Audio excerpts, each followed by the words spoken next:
الاسكندرانية بس اللي عرفوا أنا باصوّر فين، لإن ده أقدم مطعم بيتزا وفطير في اسكندرية كلّها، وعنده فرعين، فرع في محرم بيه، وفرع في سبورتنج على الترام جنب عصير مكة.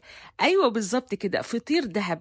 طبعًا يا جماعة اللي بيروح هناك زعلان بيخرج فرحان ومبسوط وقلبه بيزقطط كده من الفرحة، لإن الفطيرة فيها كمية دلع وإكسترا حنان بجد. إيه كمية الحشو دي!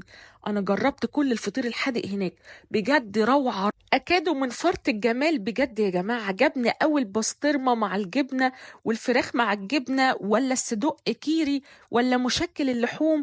التسوية بتاعة الفطير هتعجبك وهتبهرك كمان. أنا عايزة أقولك إنك هتاكل أحلى فطيرة في اسكندرية كلها.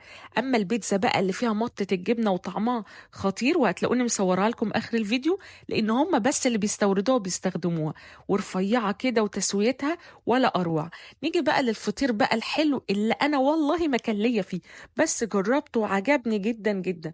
لو عايز فطيرة حلوة خفيفة كده، خد اللي باللبن. لو عايز بقى اكسترا دلع وحنية وطبطبة، خد بقى الفطيرة اللي بالنوتيلا والوايت شوكليت، أو اللي بالسكر والمكسرات. المطعم قديم ومعروف جدا في اسكندرية، ومشهور بجد إن بيقدم لك أحلى وأجمد فطيرة وأكتر حشو. لازم تروح وتجربه. أنا نزلت وشفت المخازن، وشفت قد إيه المكان نظيف جدا.